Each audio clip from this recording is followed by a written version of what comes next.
Hi, my name is Sean Cowgill. Welcome back to another video from Club Fed, True Stories. Today I'm going to tell you about a couple jobs I've had at the Adx Supermax in Florence, Colorado. But I lived at the camp, and at the Adx Supermax, the inmates who are inmates in the Supermax never get out of their cell. So who's going to feed them? Who's going to clean the buildings? Who's going to take care of all the work that needs to be done around there? Well, some of the guards do, some of the COs, but the grunt work and the feeding and the cooking, it's all done by the inmates at the camp. So I'm going to tell you about the culinary school that I went to. Here is a real culinary certificate. This one is Career Technical Program Restaurant Management. I also got one for professional cooking. I also got my Serve Safe certification, good for 5 years. So I got out about a year ago. This is good till 3/20/24. So before I tell you all about this culinary academy that they have at the Supermax, please subscribe, hit that notification button, ring the bell, hit the like button, share this on Facebook and Twitter and whatever else. Help me get to 1,000 subscribers. So these videos I make for the guy who might be facing prison. Maybe you've got indicted lately. Maybe your house got raided. Maybe you're already on pretrial. You're awaiting sentencing. You're a non-violent criminal. You could be a drug dealer. Lots of non-violent drug dealers at camps. So if you are on pretrial and you're out on the outside, chances are you're going to a camp or you're going to a low. At a camp, like I always say in these videos, if you're going to a camp and even if you're going to a low, you're not going to get beat up. You don't have to join a gang. The very few politics. Just made a video on that. Hardly any politics. You're not going to be anybody's bitch. You don't have to join a car. Car means race car. The word race. There's a couple little cars at the camp, but those are the guys who work their way down from the top. The Pisces, now that's a car, but they're kind of nice guys. They kind of run the camp. I want to say contraband. It's at a camp. There's no fences. You can imagine what we get in there. Check out some of my other videos. Tell you about the cell phones, the Jack Daniels, the Patron, the cigarettes. By the way, cigarettes are really cheap in a camp. At a camp, we don't use stamps for money like the mediums and the penitentiaries. We use tuna in a bag. This tuna costs $1.45 on the commissary. You can get a Marlboro cigarette for this. Sometimes it's going to cost you $2, depending. The prices go up and down. I've seen a pack of Marlboro go for $20, all the way up to about $80. One time there was a big drought because there was a lockdown. They found 70 cell phones in the Texas TV room. There's like 16 chairs in every TV room. Every chair, 3 or 4 cell phones underneath it. The guys are hiding it in there. And the RDAP, one of the RDAP drug counselors moved her chair one day. She had a group going on. And she was reaching under. What the hell is this? And she pulls out a cell phone. After she looks under the chair, there's 2 more. Then she looked under another chair, They found 70 cell phones. They kind of shut the camp down for a couple of weeks. The prices of cigarettes went way up, man. So, yeah, that went way up. It was $100 for a pack then. It lasted a couple weeks. Things got back to normal. But yeah, we got lots of stuff in the camp. But I'm here to talk about the culinary program. So, there's some programs at the camps. If you go to a low, so my camp had about 450 people on the average and held 500. We always had extra beds. We weren't overcrowded ever. The lows could have 1,000 people, maybe more. The mediums, 2,000. The penitentiaries, I think about the same. So your lows and your mediums are going to have a lot more programs because they got a lot more inmates and they got a lot more money. But we did have a culinary program.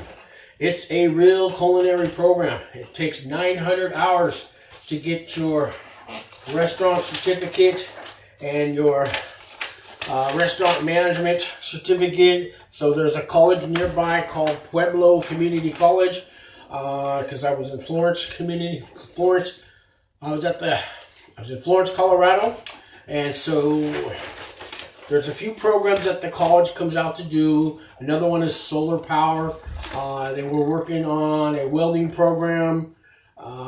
There's a dog training program. I think the Pueblo Community College has something to do with that. So you might have saw some pictures of me before holding up a puppy. There's lots of dogs walking around the camp. I'm going to do another video on the dog training program. Today I'm talking about the Adx Culinary program. So as a camper, we can go in and out the front door of the prison anytime we want. Even if you don't have a job on the outside, you can go walking around. You can pretty much walk to the road. Maybe not quite to the road, but you can walk up and down the sidewalks. There's warehouses. There's an automotive class in there. There's warehouses. There's all kinds of buildings. You can just walk around. This is outside of the camp. This is not inside the campus. You can walk all over the place. They used to have it where you could walk across the street to the medium and to the penitentiary to the ADX, and it's about a mile maybe to the ADX. But now they have inmates take us in vans. I guess too many campers were just walking everywhere they wanted, so they cracked down on that. So every day when I went to the ADX, at this culinary class, it was 12 guys to get in the class. I had to wait a while to get in there. I waited almost a year to get in this class. There's a waiting list. So I remember when I applied for it. So I guess right before I got there, the Mexican guys, the paisas, not really the paisas, the homeboys. See, we don't really have Serenos and Norteños and Latin Kings and MS-13, and none of those guys are in the camps. Actually, some are. Like your first time offender, never been arrested, never been caught, none of his tattoos are on paper, no affiliations are on paper, and he's a Sereno. So maybe he got caught dealing some drugs, crossing state lines or something, and he ends up at a camp because they don't know who he is. And you get a few guys in there like that. And so I guess, and I guess they're a car, but we don't really have cars, so... but there's these little cliques, these groups. So the Mexican guys were kind of running the culinary program. When I say running, so we had an instructor. His name was Mr. Thompson. Real good guy.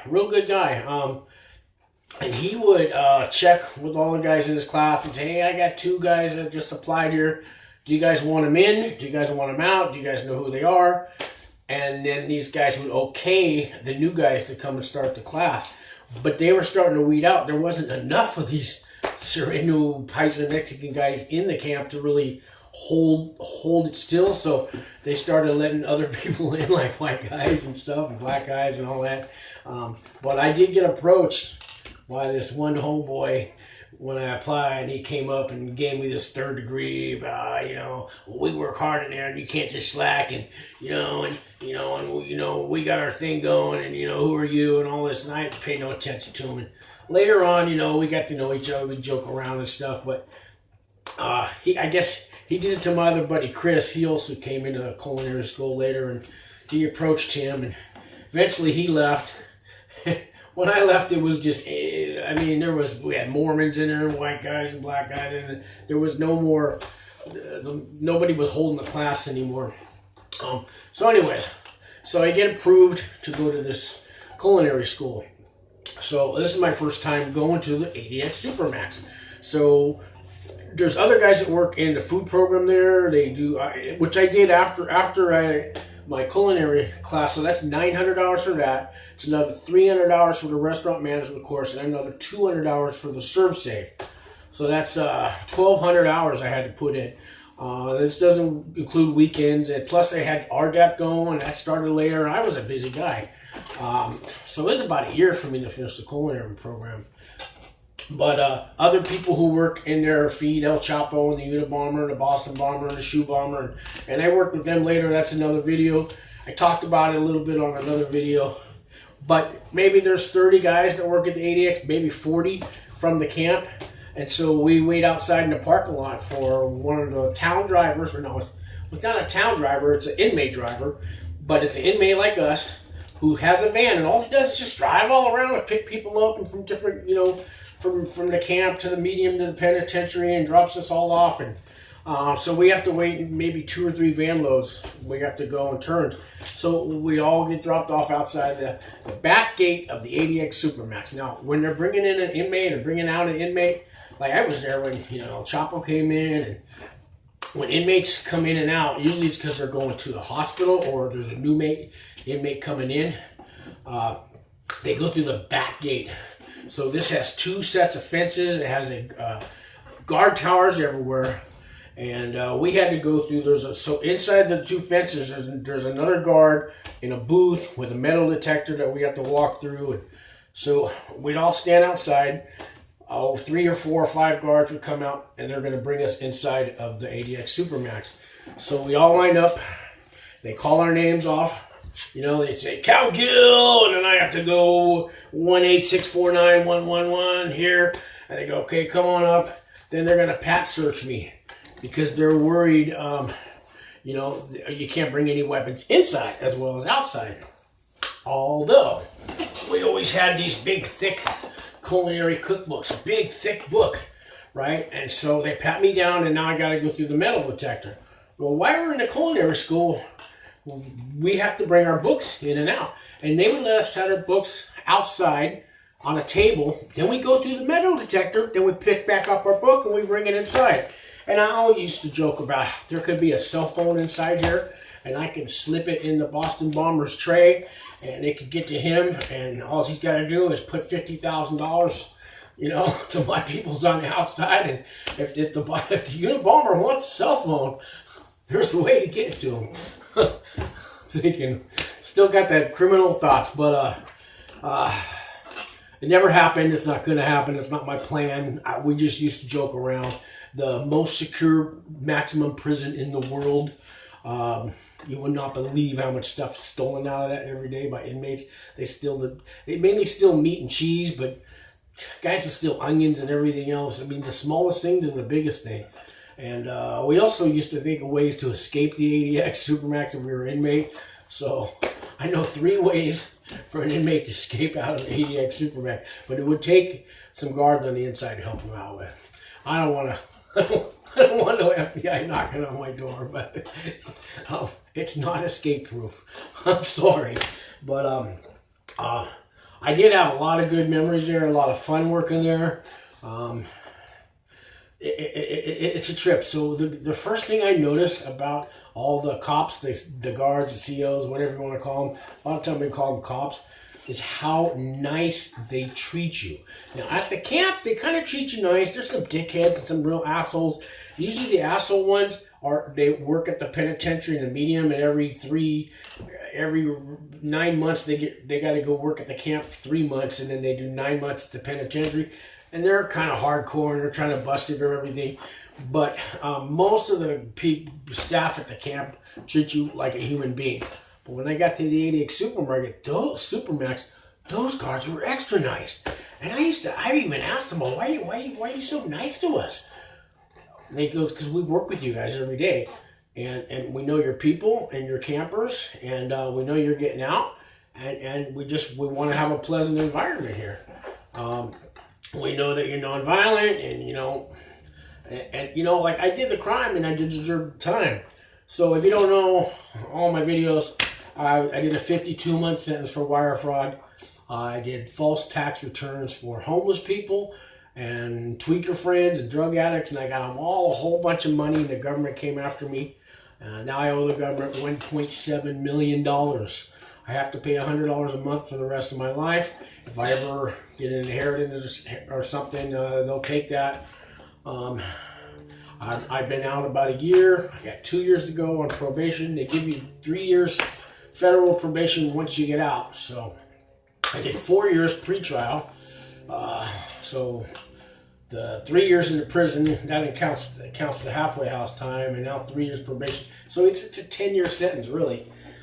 So anyways, back to the culinary school. So when we get, so this is a regular college class. The guy who taught the class was Mr. Thompson. Now, he was a cop with a hotel background. So he worked in hotels a good 10, 15 years of his life. Later on, got a job at the prison, and because he had the hotel background, and after he'd been at the prison a while, as a guard, there was whoever ran the culinary school before him had retired or left. He took the guy's place. Now, this guy was a really good teacher. So the day starts out where we all come in. We had our own little culinary section, our own little school there. We did homework every day. We had to turn in homework. We have desk work. We have education, and we have real cooking. And we'd all group together, and he would tell us, okay, today's menu. Every day he would change the menu, and we had to cook, 5 or 6, 7, 8 different kind of foods. Usually 2 hot entrees, and maybe 4 types of salads, side dishes, homemade soups. We did baking. We did homemade desserts. Everything from scratch, and really good ingredients. So the culinary school has its own little budget. The food they order from the outside, it comes in the trucks. We got really good stuff. We get real steaks. We get real meat. We get really good cheeses. Just the best, like a culinary school should have. So they break it into little stations. So every 2 weeks you change stations. So the first station you got to do is dishwashing. The pots and pans and the dish. You cook. You're gonna wash all the other students' dishes. So I had to do that for 2 weeks. Then the other stations are, so there's salad bar. There's soups and sauces. There's veggie prep. There's the baking, the desserts. There's a sous chef. There's a head chef. There's a restaurant manager. There's a guy that what do you call that? Expediter. So you're gonna kind of run everything. There was different stations. There was 10 of them, I believe. Every 2 weeks you change. So we would all get together in the beginning, and he would tell us what the menu was going to be. This is what we're going to make, and we get to work. So the people we feed. So we had a cafeteria, a special cafeteria in the Adx Supermax for all the guards that work at the Supermax. And there's nurses and doctors that work through there, that come through there, and all the guards from the whole complex, from the camp to the medium to the penitentiary to the administration building to the training center. This place is a huge complex. At any given day, you could see 500 employees, federal employees working there. So they were all welcome to come to the culinary school's cafeteria and eat. It wasn't for free. They charged them $3. They had a little machine, and they had to slide their guard card through it, and it takes $3 off their paycheck. Now, a lot of these guys weren't sliding their card. Anyways, that's on them. But they were supposed to pay for their meal. So we would set up a nice salad bar. Really, we made really good salads. We're talking, your chef salad, your Greek salad. Sometimes we had, salmon, and there was crab on the salad bar sometimes, and spinach salads. Really good. Three to 4 different types of salads. We did hot entrees. We did everything from homemade corn dogs to homemade Chinese food. I really liked those days when we did the Chinese food, because we do like orange chicken. We would do ginger garlic beef. We would do our own chow mein. We made our own fried rice. Real stuff too. And then we did some breakfasts. We did eggs Benedict, and everything. We did French, we did Italian, we did Mexican, we did California cuisine, we did Texas cuisine, we did Louisiana stuff. Every day was different, and the food was always really, really good. One of the other jobs that you got to do for 2 weeks is you have to serve the food at the cafeteria. So it was kind of a buffet, but it wasn't. We had we had your steam tables and that. Now the guards would come through, like I said, from all over the complex. to eat their lunch there. We only did lunch. That's all we ever did was lunch. And they would come and we would serve them from the steam table their food. And we had a menu. We had to write a menu up like a real restaurant does. And then we would ask them what they want, and we put it on their plate, and they go around and they eat. And the cafeteria probably held 40 people. So the lunch went from 10:30 till, 2 o'clock every day. After 2 o'clock, we shut it all down. We break down. I got to know every single employee at the Adx Supermax, even the warden. I know to tell you, they were all really nice to me, and they were nice to all the other guys too.